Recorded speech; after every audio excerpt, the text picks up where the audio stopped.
नमस्कार, कार्यक्रम आवाजमा तपाईलाई स्वागत छ। म ओम भण्डारी। आज हामी स्वास्थ्यको बारे केन्द्रित छलफल गर्दैछौँ। बाँझोपन के हो, यसको उपचार यो कतिको सहज छ या असहज छ, यसै बारेमा कुरा गर्न हामीसँग स्टुडियोमा हुनुहुन्छ स्त्रीरोग विशेषज्ञ डाक्टर स्वाति कुमारी पाण्डे। डाक्टर साहब नमस्कार। नमस्ते। यहाँलाई हाम्रो कार्यक्रममा प्रसारणमा हार्दिक स्वागत गर्छु। Thank you. शब्द कति ठिक पर्यो कि परेन, बाँझोपन जो हामी भन्छौँ यो बुझाइ यही छ, जसलाई इन्फर्टिलिटी भनिन्छ अङ्ग्रेजीमा। हजुर, यो के हो बाँझोपन भनेको? कुनै पनि कपल कुनै पनि कन्ट्रासेप्सन अथवा परिवार नियोजनको साधन प्रयोग नगरिकन 1 वर्षसम्म बच्चा ट्राई गर्दा गर्दा पनि प्रेग्नेन्ट हुन सकेन भने चाहिँ त्यसलाई चाहिँ अब इन्फर्टिलिटी अथवा बाँझोपन भन्छ। अहिले चाहिँ विदेशमा चाहिँ इन्फर्टिलिटी भन्दा पनि सबफर्टिलिटी भन्ने शब्द युज हुन्छ, किनभने अब प्राय कपलहरू चाहिँ पछि ट्रिटमेन्ट भइसकेपछि चाहिँ प्रेग्नेन्ट हुन्छन्। सो इन्फर्टिलिटी भनेको त अब कहिले पनि बच्चा नहुने जस्तो खालको बुझिन्छ नि त। सो अहिले चाहिँ सबफर्टिलिटी भन्ने शब्द चाहिँ अलिक प्रेफरेबल भएको छ। सबैको बच्चा हुन सक्छ? पाठेघर छ भने चाहिँ प्रविधि चाहिँ डिफ्रेन्ट हुनसक्छ होइन, कुन प्रक्रियाबाट प्रेग्नेन्ट हुन्छ थाहा छैन, तर पाठेघर छ र पाठेघर राम्रो छ भने सबैको बच्चा हुनसक्छ। महिनावारी सुके पनि बच्चा हुनसक्छ। इनकेस कहिलेकाहीँ प्राकृतिक कारणले पाठेघरै नहुने पनि हुनसक्छ मान्छेमा, त्यस्तो पनि केस छ? हुन्छ, त्यो कन्जेनाइटल एब्सेन्स हुन्छ। यो बाँझोपन भनेको डाक्टर साहब रोग हो कि होइन? बाँझोपना चाहिँ अब हरेक 7 जना कपलमा चाहिँ 1 जना कपललाई देखिन्छ। कहिलेकाहीँ चाहिँ सामान्य प्रब्लमहरूले गर्दाखेरि बाँझोपना भइरहेको हुन्छ। 7 जना जोडीमध्ये 1 जोडीलाई? हजुर। अब कहिलेकाहीँ चाहिँ सिम्पल प्रब्लम हुन्छ, जस्तो कि कसैको अब थाइरोइडको हर्मोनको गडबडी हुनसक्छ, त्यसले गर्दाखेरि बच्चा बसिरहेको हुँदैन। सो त्यो थाइरोइडको रोगले यतापट्टि बाँझोपना देखियो। कसैको सुगर हाई छ भने पनि सुगरको समस्याले पनि बाँझोपना हुनसक्छ है। सो सुगरको रोग पनि त रोगै हो एउटा। कहिलेकाहीँ चाहिँ पिसिओएसको समस्याले बाँझोपना देखिरहेको हुन्छ होइन। बाँझोपना हुने यति धेरै कारण छ कि अब ठ्याक्क चाहिँ भन्न सकिँदैन। विभिन्न कारण हुन्छ, विभिन्न कारण, अरू रोगको कारणले, अरू स्वास्थ्यको समस्याको कारणले पनि मान्छेमा दम्पतिमा बच्चा नहुने समस्या एक्ज्याक्टली हुन सक्छ। हजुर। 1 वर्षभित्र कुनै दम्पति सँगै रहँदा पनि बच्चा भएन भने त्यसलाई बाँझोपन भनिन्छ। हजुर। कसरी थाहा हुन्छ बाँझोपनको कुरा? त्यति मात्रैले हो कि अरू पनि छ? यस्तो हो, अब त्यही नै हो, डेफिनेसन अनुसार चाहिँ त्यति हो होइन। अब त्यस्तो भयो भने चाहिँ कपल चाहिँ आएर डक्टरलाई भेट्नु पर्यो है। अब हामी कहाँ आउँदाखेरि चाहिँ त्यसपछि हामी चाहिँ कारण पत्ता लगाउन ट्राई गर्छौँ। अरू शारीरिक लक्षण त्यस्तो चिन्ह केही त्यस्तो थाहा हुन्छ? त्यस्तो त अब हुन पनि सक्छ, नहुन पनि सक्छ। अब महिलाको पिरियडहरू इरेगुलर हुन सक्छ, अथवा अब पुरुषकै केसमा अब सिमेन आउँदाखेरि चाहिँ कम आउन सक्छ है, अथवा सेक्सुअल प्रब्लम्सहरू पनि सँगसँगै हुन सक्छ। सो हुन पनि सक्छ, नहुन पनि सक्छ। यसो बाहिरबाट हेर्दाखेरि सबै ठिक पनि हुन सक्छ, तर बच्चा नबसिरहेको हुन सक्छ। सो अरू कुनै खासै लक्षण चाहिँ हुनैपर्छ भन्ने छैन। तर त्यो 1 वर्षको टाइम लिमिट क्रस भइसकेपछि अझै महिलाको उमेर त 35 इयर्सभन्दा अथवा 35 वर्षभन्दा धेरै छ भने चाहिँ 6 महिना मात्रै भन्छ कुर्नलाई चाहिँ। अरूको चाहिँ 1 वर्ष, 35 वर्षपछि चाहिँ 6 महिना कुरेर अनि बच्चा भएन भने चाहिँ डक्टरकोमा आइहाल्ने कारण पत्ता लगाउनलाई। यहाँले यो 7 जोडीमध्ये 1 जोडीलाई चाहिँ बाँझोपन हुनसक्छ डाटाले त्यस्तो देखाउँछ भन्नुभयो। यो नेपालको हकमा कि विश्वकै हकमा हो? यो वर्ल्ड स्टेटिस्टिक्स हो होइन। नेपालमा चाहिँ त्यसरी चाहिँ डिटेलमा स्टडी भएको छैन एक्ज्याक्टली कति छ, तर मेरो विचारमा लगभग यस्तै नै होला। अनि नेपालको सन्दर्भमा चाहिँ मलाई जहाँसम्म लाग्छ महिलाभन्दा चाहिँ पुरुषको प्रब्लम अलि धेरै देखिन्छ अहिलेसम्म। जति तथ्याङ्कहरू जम्मा भएको छ त्यो अनुसार पहिला चाहिँ पुरुषको कारणले 30-40% अनि महिलाको कारणले पनि 40% हुन्छ भनेर भन्थ्यो होइन। समस्या महिलाकै बेसी थियो भनेर भन्थ्यो। अब अहिले चाहिँ युरोपको अनि बाहिरको डाटाले पनि पुरुषकै कारण धेरै हुन्छ भनेर भन्छ। अनि अब मेरो आफ्नो एक्सपिरियन्स क्लिनिकमा प्र्याक्टिस गर्दाखेरि पनि महिलाभन्दा चाहिँ मैले पुरुषकै शुक्रकिटहरू अलि धेरै कमजोर भेटाइरहेको हुन्छ। महिलाको पनि समस्या हुन्छ, तर महिलाको केसमा कस्तो हुन्छ भन्दाखेरि उहाँको महिलाको उमेर हुन्जेलसम्म चाहिँ ट्रिटमेन्टै गर्दैनन्। पुरुषकै समस्या भए पनि अब यतिकै टिमबाट भएन जस्तो गरेर बसिरहेको हुन्छन्। अनि जब उमेरै गइसकेका हुन्छ त्यसपछि चाहिँ अब आउँदाखेरि क्लिनिकमा चाहिँ महिलाको पनि अन्डाहरू कम देखिने चाहिँ हुन्छ, तर त्यो उमेरसँग हुने कुरा हो नि त, त्यो त कुनै समस्या त होइन। त्यही भएर युजुअली चाहिँ मेरो विचारमा चाहिँ पुरुषको समस्या पनि नेपालमा चाहिँ एकदम धेरै छ। यहाँले अमेरिकामा पढ्नुभयो, नेपालमा अहिले अनुसन्धान गर्ने त्यसको उपचार सरिक हुनुहुन्छ।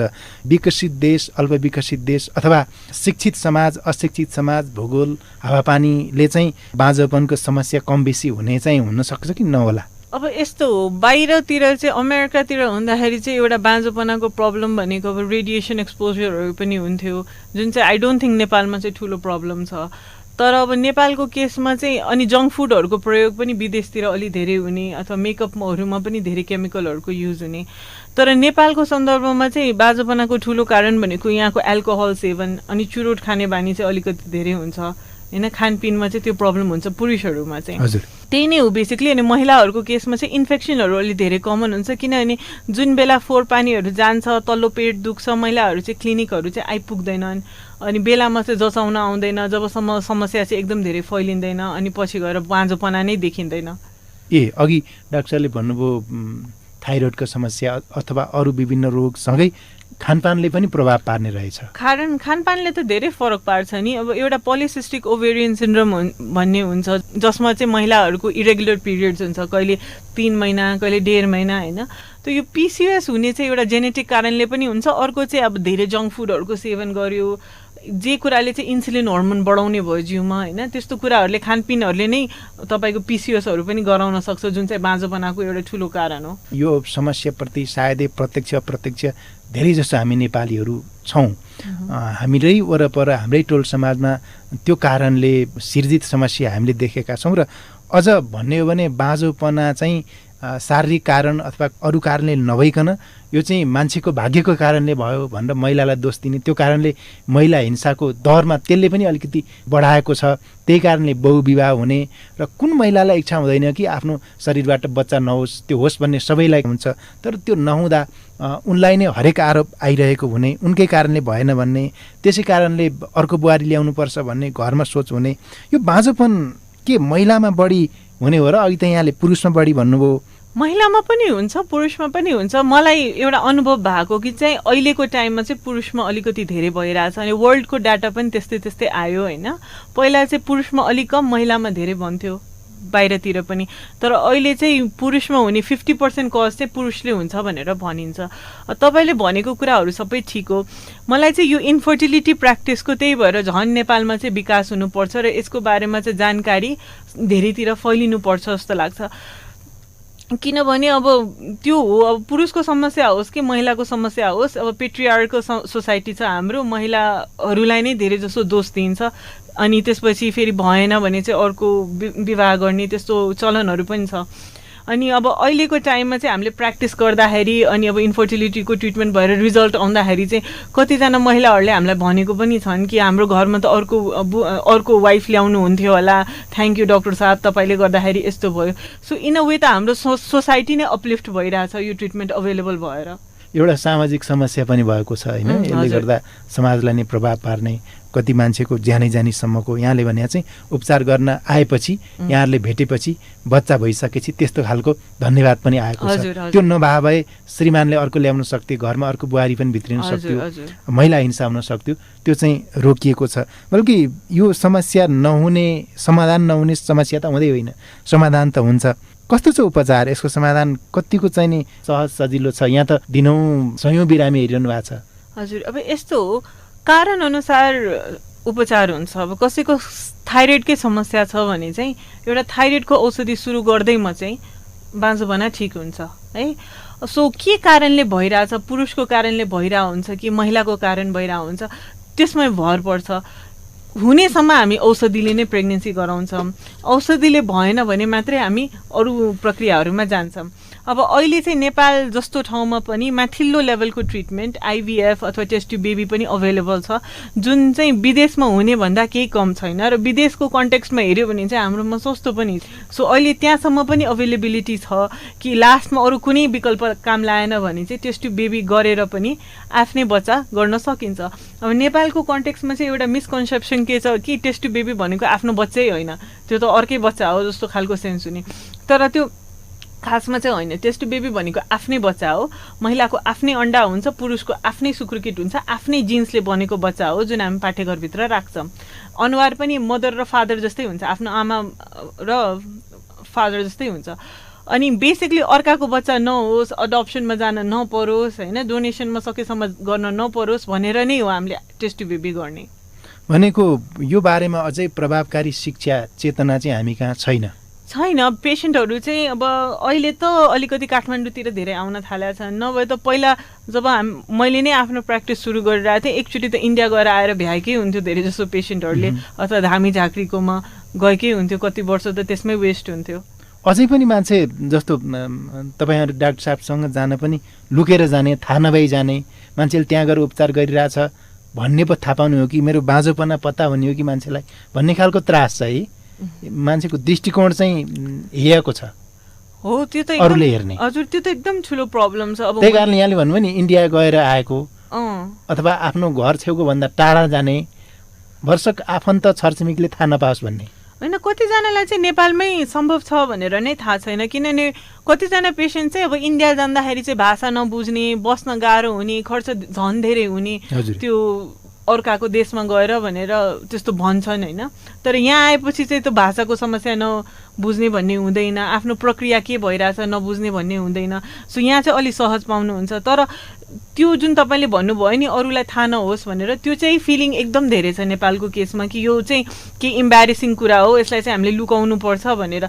इभन त्यो आइभिएफबाट प्रेग्नेन्ट हुनुभयो भने कोही कपाल फर्स्टमा धेरै जसोले भन्यो अब कसैलाई नभनिदिनु, हामीले कसैलाई फ्यामिलीमा भनेको छैन, कतै पनि प्रचार नगरिदिनु। हुन चाहिँ गरिँदैन पनि, यो कन्फिडेन्सियल हो, हामीले गएर कसैलाई पनि गर्न आवश्यकै छैन नि, गर्न आवश्यकै छैन, कसैले गर्दैन र त्यो मेडिकल एथिक्सको खिलाफै कुरा हो।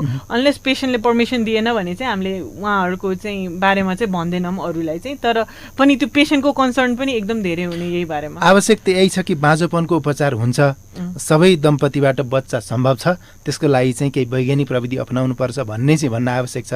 कसले उपचार गरे, कसमा बाँझोपन थियो भन्ने कुरा त प्रचार गरिनु पनि आवश्यक छैन। त्यसकारण कसैले यो विषयमा डराउनु पर्ने अथवा हीनताबोध गर्नुपर्ने कारणै छैन। त्यसैले सबैजना जानुपर्छ। तैपनि हामीले यो कुरा गरिरहँदाखेरि खोज्ने हो भने यो सङ्घीय राजधानीमा बसेर कुरा गरिरहेछौँ, यहीँका सडक गल्लीमा हाम्रा टोलहरूमा गएर खोजे पनि दर्जनौँ पाइन्छ, अझै पनि उपचारको पहुँचमा जानु भएको छैन।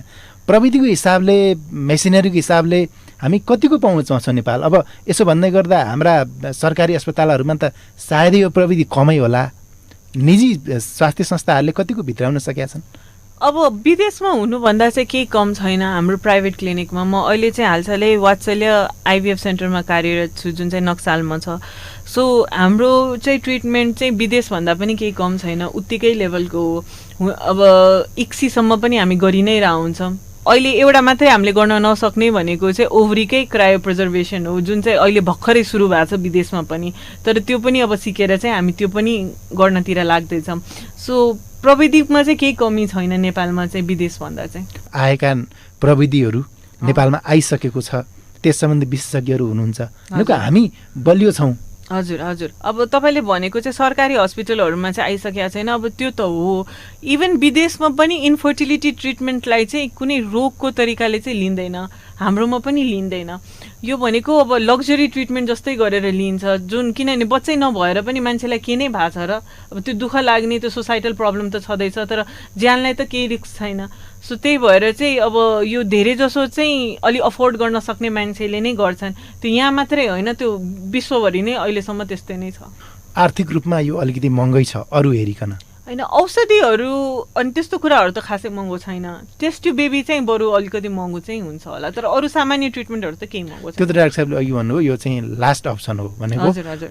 केही अरू विधि प्रयोग गर्दा पनि बच्चा भएन भने चाहिँ टेस्ट ट्युब बेबी जन्माउने, अनि टेस्ट ट्युब बेबी सबैलाई आवश्यक पर्दैन। अनि टेस्ट ट्युब बेबी नै हेर्दाखेरि पनि त्यो बाहिरभन्दा चाहिँ धेरै सस्तै छ नेपालमा। हजुर, किन नेपाल थर्ड वर्ल्ड कन्ट्री हो, अभियसली यता चाहिँ अलिकति सस्तै हुन्छ। आज हामी स्वास्थ्यको बारेमा केन्द्रित भएर बाँझोपनको बारेमा कुरा गरिरहेका छौँ। यो समस्या अझै पनि सामाजिक समस्याको रूपमा रहेको छ। यसैका कारणले अनेक किसिमका शारीरिक अथवा मानसिक पीडा भोग्नेको सङ्ख्या निकै धेरै छ र यो क्षेत्र अझै पनि गहिरो अध्ययन अनुसन्धान नभएको र यसको तथ्याङ्क निस्किसकेको छैन। खालि उपचार गर्न आउने दम्पतिहरूका विवरणले मात्रै केही कुरा थाहा हुन सकेको छ। हामी चाहन्छौँ यस विषयमा नेपाल सरकारले अथवा सरकारी गैर सरकारी कुनै संस्थाले, कुनै स्वास्थ्य संस्थाले यसको गहिरो अनुसन्धान गर्न पाए यसको अझै तथ्याङ्क आउन सक्थ्यो। कार्यक्रममा आज हामीसँग हुनुहुन्छ स्त्रीरोग विशेषज्ञ डाक्टर स्वाति कुमारी पाण्डे। डाक्टर साहब, भन्न त कृत्रिम गर्भाधानको बारेमा, टेस्ट ट्युब बेबीको बारेमा धेरै भनियो, सुनियो पनि। यहाँले भन्नुभयो टेस्ट टु बेबी नै चाहिँ संसारमै अरू ठाउँमा पनि महँगै छ भन्नुभयो। यहाँ चाहिँ ठ्याक्कै त्यसरी भन्दा कतिको पहुँचमा छ सर्वसाधारणको, कति पर्छ यसको उपचार गर्न, कतिदेखि कति? अब यो त ठाउँ हेरी अस्पताल हेरी पनि फरक पर्ने भयो। हजुर, मेन कुरा त्यही हो, ठाउँ हेरेर अस्पताल हेरेर चाहिँ फरक पर्छ। सबै ठाउँको रेटहरू अलिअलि फरकै छन्। अब मोटामोटी भन्दाखेरि चाहिँ तपाईँको आइभीएफमा लगभग 3 लाख जति खर्च हुन्छ है। अनि एउटा चाहिँ नेचुरल साइकल आइभीएफ भन्ने पनि हुन्छ। नेचुरल साइकल आइभीएफमा चाहिँ खासै धेरै इन्जेक्सन लाग्दैन, त्यो चाहिँ तपाईँको लगभग 2 लाख जति खर्च हुन्छ। सो त्यही 2-3 लाख मानौँ न। 2-3 लाखमा बच्चा जन्मिसक्छ? होइन, प्रेग्नेन्ट हुन्छ। त्यसपछि त अरू बिचमा लाग्ने खर्च भनेको अलिकति खर्चिलो नै छ। हजुर, अनि अब तपाईँको यो टेस्ट टु बेबी त्यही अब अलिकति मेडिसिनहरूको चाहिँ छुट्टै नै खर्च हुन्छ। अब यो पनि संस्था अनुसार चाहिँ फेरि प्राइस चाहिँ अलिक फरकै हुन्छ। गर्भमा रहउन्जेल त्यसको रेखदेख पनि अझ विशेष गर्नु पर्यो नर्मल अवस्था होइन, त्यस्तो केही छैन। प्रेग्नेन्ट भइसकेपछि चाहिँ अरूको प्रेग्नेन्सी र आफ्नो प्रेग्नेन्सीमा चाहिँ केही फरक छैन। त्यसपछि चाहिँ हामी कहीँ देखाउनु पर्ने अथवा टेस्ट टु बेबी सेन्टरमै देखाउनु पर्ने भन्ने पनि छैन। जहाँ पनि गएर देखाए हुन्छ, जसरी पनि डेलिभरी गरे हुन्छ। अरू नर्मल जस्तै हो। हजुर हजुर। यसो भनिरहँदा कतिपय सुन्ने कसैलाई यो समस्या छ भने ओहो हामीले पनि सकिने रहेछ नि त, खास हामीले त धेरै लाग्ने होला, हाम्रो पहुँचमै छैन होला भन्ने सोच्नु भएको थियो होला। यहाँले 2-3 लाखकै हाराहारीमा, त्यो पनि स्वास्थ्य संस्था हेरी क्लिनिक अस्पताल हेरिकन फरक त्योभन्दा कम पनि हुनसक्छ भन्नुभयो। त्यस्तो भयो भने कति वर्षको सम्मको दम्पतिलाई, कति वर्षको पुरुष कति वर्षको महिलासम्मलाई चाहिँ त्यो दम्पतिलाई योमा सहभागी गराउन सकिन्छ? पुरुषको केसमा त खासै फरक पर्दैन। महिलाको केसमा चाहिँ तपाईँको एज चाहिँ 38 इयर्सभन्दा अगाडि नै गरेको राम्रो। त्योभन्दा अलि धेरै एज छ भने चाहिँ सम्भवै छैन भन्ने छैन, तर सक्सेसको चान्स चाहिँ कम हुन्छ। आइभीएफको अथवा टेस्ट टु बेबीको सक्सेस जति मिलाएर गरे पनि 60-70% हो, 100% चाहिँ होइन। जति उमेर बढ्दै जान्छ त्यति धेरै सक्सेस पनि घट्दै जान्छ। 40 ओभर अनि गर्न चाहिँ सकिन्छ, तर यो गाह्रो पद्धति हो। हजुर हजुर। त्योभन्दा कम उमेरकोलाई भन्दा धेरै गाह्रो हुन्छ। अब मेन भनेको तपाईँको सक्सेस चाहिँ अन्डाको सङ्ख्यामा भर पर्छ। अन्डाको सङ्ख्या भनेको चाहिँ जति कम उमेर छ त्यति धेरै हुन्छ, किनभने जब अन्डा नै सकिन्छ, त्यसको मात्रा नै सकिन्छ, त्यतिखेर महिनावारी सुक्ने हो। सो 40 पछि त अन्डाको सङ्ख्या एकदम कम हुन्छ, त्यही भएर चान्स पनि कम हुन्छ प्रेग्नेन्ट हुने। त्यसैले बेलैमा गर्नुपर्ने, त्यसैले बेलामा गर्नु पर्यो। कार्यक्रम आवाजमा आज हामी बाँझोपनको बारे कुरा गरिरहेका छौँ। यो शारीरिक समस्या हो, यसको समाधान गर्न सकिन्छ। अनेक विधि उपयोगमा आएका छन् र यो टेस्ट टु बेबी भने चाहिँ अन्तिम विकल्प हो। त्यो पनि नेपालमा प्रभावकारी ढङ्गले भइरहेको छ। त्यसैले हामी सबैले एउटा बिर्सन नहुने कुरा चाहिँ यो स्वास्थ्य समस्याको बारेमा आफूले पाएको जानकारी अरूलाई भनिदिनुपर्छ। तपाईँ हाम्रा घरमा, छरछिमेकमा आफन्त कसैलाई अथवा साथीभाइलाई यो समस्या देखेका छौँ भने उहाँहरूलाई उपचार हुने अस्पतालसम्म अथवा विशेषज्ञसम्म जानको लागि हामी सबैले सहयोग गरौँ। हामीसँग स्टुडियोमा स्त्रीरोग विशेषज्ञ डाक्टर स्वाति कुमारी पाण्डे हुनुहुन्छ। अघि हामीले टेस्ट टु बेबीको बारेमा कुरा गऱ्यौँ। यो चाहिँ बाँझोपनका अरू विधिले, अरू प्रविधिले समाधान भएन, बच्चा भएन भने अन्तिम विकल्प हो भनेर यहाँले भन्नुभयो। धेरैलाई लाग्न सक्छ यो कस्तो प्रक्रियाबाट गर्ने हो, न चाहिँ महिनौँ बेड भर्ना हुनुपर्ने हो कि अस्पतालमा, अब त्यसपछि गर्भ त रह्यो, बच्चा नजन्मुन्जेल त्यो 9-10 महिनाका समयमा के गर्ने होला, त्यो मान्छेलाई खालको यो सचेतनाको कुरा सहज जानकारी छैन। के हो प्रक्रिया? सो टेस्ट टु बेबी गर्दाखेरि चाहिँ महिनावारीको दोस्रो दिनदेखि महिलाको चाहिँ 10-12 दिन इन्जेक्सन लगाइन्छ। त्यसपछि महिलालाई चाहिँ 1 दिन बेहोस गरेर, त्यो पनि धेरै बेरको लागि होइन, 15-20 मिनटको लागि बेहोस गरेर अन्डाहरू जिउमा भएको अन्डाहरू सबै बाहिर निकाल्छौँ हामी। अनि त्यसपछि त्यो अन्डाहरूलाई चाहिँ ल्याबमा हेर्छौँ। ल्याबमा त्यो अन्डाहरूमध्ये कतिवटा अन्डा राम्रो क्वालिटीका छनौट गर्छौँ। अनि राम्रो क्वालिटीको अन्डाहरूबाट चाहिँ त्यसमा चाहिँ स्पर्महरू पुरुषको आफ्नै श्रीमानको शुक्र किट इन्जेक्ट गर्छौँ अनि त्यसबाट भ्रूण बनाउँछौँ। अनि त्यसपछि बनेको भ्रूणलाई चाहिँ हामी फेरि पाठेघरभित्र राखिदिन्छौँ 3 अथवा 5 दिन पछि है। यो कुनै पनि समस्या छैन भने चाहिँ 3 हप्तामा भ्याउँछ। इनकेस पाठेघरमा पानी देख्यो अथवा धेरैवटा अन्डा आयो अथवा पाठेघर त्यति राम्रो देखिरहेको छैन भने चाहिँ भ्रूण बनाइसकेपछि 1 महिना ग्याप गरेर अनि त्यसपछि पाठेघरभित्र राख्न मिल्छ। त्यो खण्डमा चाहिँ 3 महिना जति टाइम लाग्छ। प्राय चाहिँ यो ग्याप गरेर गरेको चाहिँ अझै राम्रो मानिन्छ, किनभने प्रेग्नेन्ट हुने चान्स अझै धेरै हुन्छ त्यस्तोमा चाहिँ। अब आइभिएफको प्रक्रिया यति हो। यसमा चाहिँ आफ्नो अब कुनै वर्किङ वुमेन हुनुहुन्छ भने चाहिँ म एकदम रेकमेन्ड गर्छु कि आफ्नो कामहरू कन्टिन्यू गर्ने, किनभने कतिजना अब मैले भेटेको पेसेन्टहरूमध्ये चाहिँ अब आइभिएफ गर्छु भनेपछि चाहिँ जबै छोडेर आउनुहुन्छ, त्यो त केही नेसेसरी नै छैन। विदेशमै हो आइभिएफको प्रक्रिया धेरै हुने, र त्यहाँ चाहिँ हाउसवाइफ भन्ने पनि धेरै हुँदैनन्, धेरै जसो वर्किङ नै हुन्छन्। सो हामी नेपालीहरू चाहिँ किन जब छोड्नु पर्यो, किन आफ्नो काम नै डिस्टर्ब गर्नु पर्यो, आफ्नो डेली लाइफ डिस्टर्ब गर्नु पर्यो। एकछिन क्लिनिक आउने, इन्जेक्सन लाउने, औषधि खाने अनि अल्ट्रासाउन्ड गर्ने त हो। सो यो प्रक्रियाको बिचमा चाहिँ त्यस्तो खासै केही पनि गर्नु पर्दैन। हेल्दी खानेकुराहरू खानुपर्छ, तर खानपिन बाँड्नु पर्ने पनि छैन, सुत्नु पर्ने पनि हुँदैन, रेस्ट पनि चाहिँदैन, भर्ना पनि हुनु पर्दैन। आइभिएफ गरिसकेपछि पनि जब हामी भ्रूण पाठेघरभित्र राखिदिन्छौँ, मैले फेस गर्ने एउटा ठुलो प्रब्लम भनेको नेपाली महिलाहरूमा चाहिँ सबैजना चाहिँ बेडमै मात्रै सुत्न खोज्छन्। सकेसम्म हामी अब इनकेस नेगेटिभ आइहाल्यो भने प्रेग्नेन्सी टेस्ट, उहाँहरूले भन्ने कुरा नै त्यही हुन्छ, म त उठेकै थिएन बेडबाट, कसरी नेगेटिभ आयो। पाठेघर भनेको बन्द कुरा हो, त्यसमा हामीले स्पेस क्रिएट गरेर भ्रूण राख्ने हो। तपाईँहरू चाहिँ उफ्रिनु भयो भने पनि बच्चा राखिसकेपछि त्यो बच्चा तल झर्दैन। त्यही भएर चाहिँ त्यो सुतेर बस्नुपर्ने केही आवश्यकता नै छैन, आफ्नो घरको नर्मल कामहरू सबै गर्दा हुन्छ। अनि गर्नु पनि पर्छ। जति मान्छे बेडमा सुतेर बस्छ, सोचेर बस्छ, त्यसमा त अरू समस्याहरू आउँछ। मानसिक तनाव बढ्छ, धेरै सुत्दाखेरि चाहिँ रगत जम्न सक्छ, किनभने हर्मोनको मेडिकेसनहरू युज हुन्छ जसले चाहिँ उल्टा हार्म गर्छ। सो त्यस्तो आफूलाई हानि पुर्याउनु भन्दा चाहिँ आफ्नो नर्मल कामहरू सबै घरमा गर्ने, एकदम गरुङ्गो कामहरू चाहिँ बरु नगर्नु, सामान्य कामहरू सबै गरे हुन्छ, काममा गए हुन्छ, खानपिन पनि खासै केही बाँड्नु पर्दैन। अलिकति बाँड्नु पर्ने भनेको चाहिँ जङ्क फुडहरू खानु भएन, अनि एल्कोहल र चुरोटको सेवन गरिदिनु भएन, तर त्यो त अब कमन सेन्सको कुरा हो। अनि अब प्रेग्नेन्ट भइसकेपछि चाहिँ पनि आफ्नो प्रेग्नेन्सी र अरूको प्रेग्नेन्सीमा केही फरक छैन। अरू प्रेग्नेन्ट महिलाहरूले चाहिँ जे गर्न मिल्छ त्यो तपाईँले पनि गर्न मिल्छ। अहिले कुनै पनि डक्टरले चाहिँ प्रेग्नेन्ट महिलाहरूलाई चाहिँ दिनभरि सुतेर बस्नु, हिन्डुल पनि नगर्नु भनेर भन्दैन। सबैले चाहिँ दिनमा कम्ती 15 देखि 30 मिनट चाहिँ एक्सर्साइजै गर्नु, मोडरेट किसिमको हिन्डुल गर्नु भनेर भन्छन्। त हामीले पनि त्यही नै सल्लाह दिन्छौँ।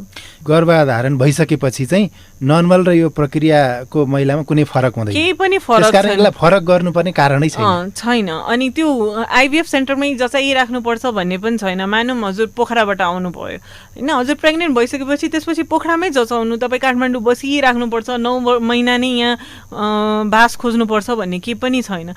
अब हजुर यहाँ आइभिएफ गर्नको लागि चाहिँ आउँदा हुन्छ, अनि त्यसपछि आफ्नै ठाउँमा फर्किन पनि मिल्छ।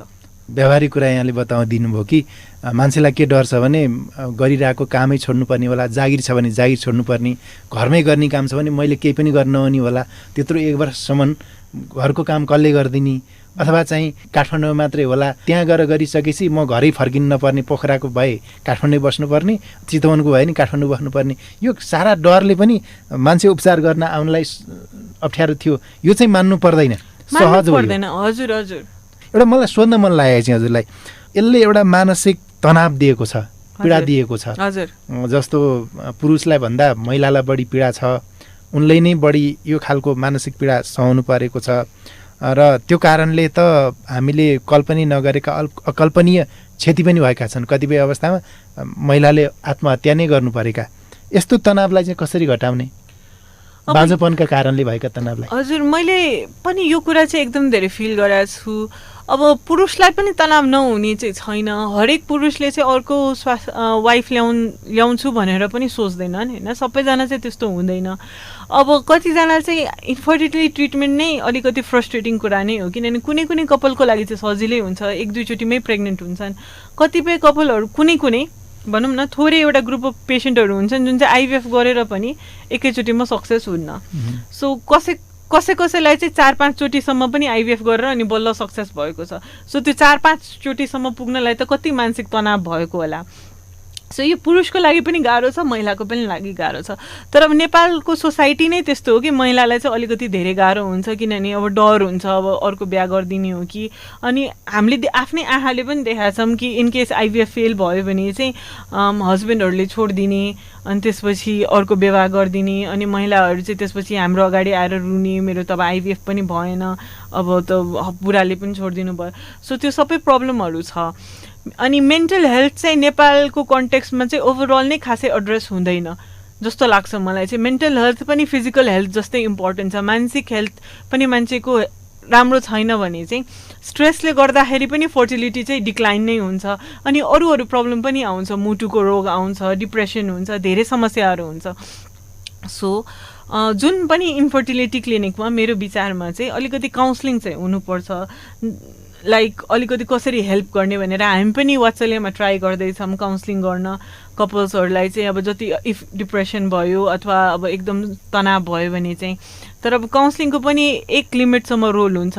कतिपय कपल्सहरूले चाहिँ आफै पनि इनिसिएटिभ लिनुपर्छ, लाइक अब मेडिटेसन गरेर हुन्छ कि अलिकति यसको बारेमा पढेर हुन्छ कि होइन, आफ्नो तनाव चाहिँ अलिकति कम गर्ने। जति यसको बारेमा प्रभावकारी जानकारी फिजिन सक्थ्यो यो त्यति सहज बन्थ्यो।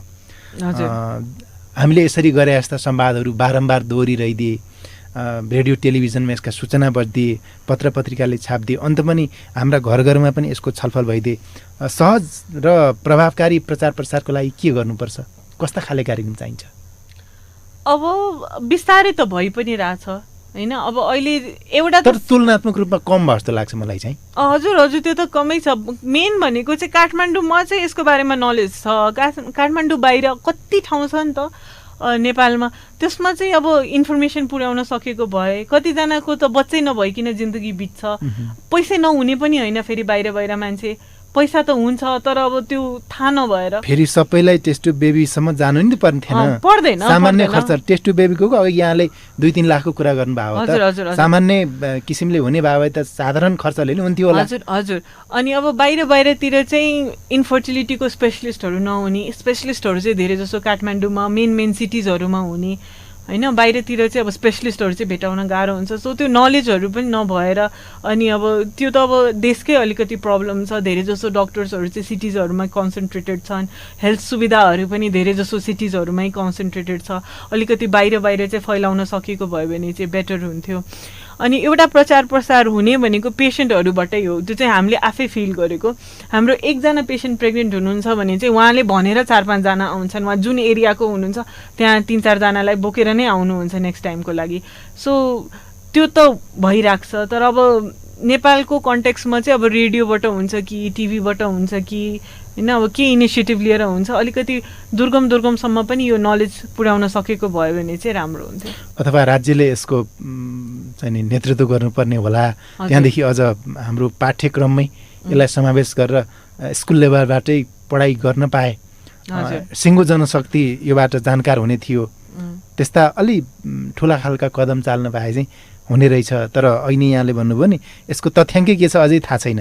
नेपालमा कति चाहिँ बाँझोपनका समस्या भएका मानिस होला नि त, त्यसकै हामीलाई रिजल्ट छैन। अनि बाँझोपनाको ट्रिटमेन्ट भनेको इन्फर्टिलिटी ट्रिटमेन्ट नेपालको कन्टेक्स्टको लागि चाहिँ अलिकति नयाँ पनि हो, धेरै भएको छैन यहाँ इस्टाब्लिस भएको।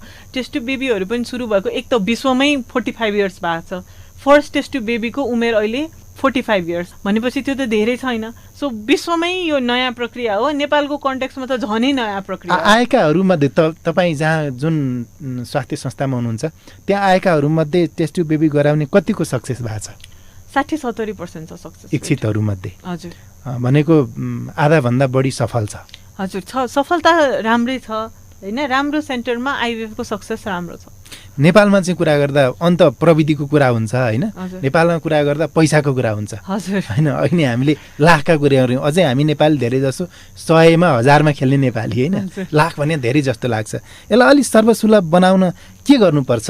अब लाग्ने औषधि लागिहाल्छ, इक्विपमेन्टको खर्च सधैँ छ, लाग्ने पैसा त लाग्छ। त्यो केही अरू वैकल्पिक माध्यम अपनाएर त्यस्तो कोष जम्मा गर्न पाए अथवा अरू कतिपय रोगमा विशेष उपचारमा राज्यले पनि अब त केही सहयोग गर्न थालेको छ, अथवा यसलाई पनि त्यहाँ लान सकिन्छ कि? डाक्टर साहब केही सुझाव राज्यलाई अथवा समुदायलाई? अब विदेशतिर चाहिँ युरोपमा बेसी इङ्ल्यान्डमा भनौँ न, इङ्ल्यान्डमा चाहिँ गभर्मेन्टले चाहिँ फ्रीमा आइभीएफ गरिदिन्छन् एकचोटि। त्यहाँ पैसा लाग्दैन? पैसा एकचोटि गर्दाखेरि चाहिँ लाग्दैन। उनीहरूको क्राइटेरिया हुन्छ कस्तो मान्छेलाई गर्ने, अनि क्राइटेरिया मिट भयो भने चाहिँ त्यहाँ चाहिँ गभर्मेन्टले नै गर्छन् एकचोटि। अब भएन भने त्यसबाट पछि चाहिँ सायद पैसा लाग्छ। सो त्यो चाहिँ एउटा राम्रो कुरा हो जस्तो लाग्छ मेरो विचारमा चाहिँ। तर त्यो नेपालको केसमा चाहिँ त्यो अहिले त पोसिबलै छैन। अब गरेको भए त त्यो एकदम राम्रो हुन्थ्यो। अहिले त इन्सुरेन्सहरूले पनि फर्टिलिटी ट्रिटमेन्टहरू कभर गर्दैनन्। सो अहिलेको कन्टेक्स्टमा चाहिँ साँच्चीकै पैसा भएको मान्छेकै लागि हो टेस्ट टु बेबी गर्ने भने चाहिँ यसको इन्सुरेन्स पनि छैन, सरकारले दिने कुनै अनुदान पनि छैन। हजुर, अब यो सबै कुराहरू गरिदिएको भए चाहिँ हुन्थ्यो। फेरि डाक्टर साहबले भने चाहिँ यो नयाँ भएर पनि हुनसक्छ। नयाँ त नयाँ नै छ नेपालको। भनेको पछि यो आशा गरौँ अघि हामीले गरे जस्तो उपाय सहयोग सबै क्षेत्रबाट आउन सक्ला र पछि अबको हामीलाई 2-5 वर्ष पछाडि अहिलेको जस्तो खर्चिलो नहोला। जे होस् मैले चाहिँ खालि खर्चलाई व्यक्तिले गर्ने खर्च नसकेर ऊ बाँझोपनकै समस्याले जिन्दगी जानुभन्दा कहीँबाट पैसा जम्मा भएर उपचार हुन सके भन्ने हिसाबले मात्रै भने। अर्को घरमै गर्न सक्ने त्यस्ता आधारभूत उपायहरू पनि केही छन्? घरमा गर्न सक्ने धेरै कुराहरू छन्, दम्पति आफैले गर्न सक्छ। हजुर, पहिला त आफ्नो खानपिन सुधार्नु पर्यो होइन। इनकेस पुरुषले चुरोट रक्सीको सेवन गर्नु, पुरुषको केसमा अझै, किनभने हाम्रोमा पुरुषहरू जुन आउनुहुन्छ इन्फर्टिलिटीको प्रब्लम लिएर 70% चाहिँ स्मोकर्स हुन्छन्, अनि एल्कोहल इन्टेक हाई हुन्छ अथवा सुर्तीहरू धेरै खानुहुन्छ, टोब्याको धेरै खानुहुन्छ।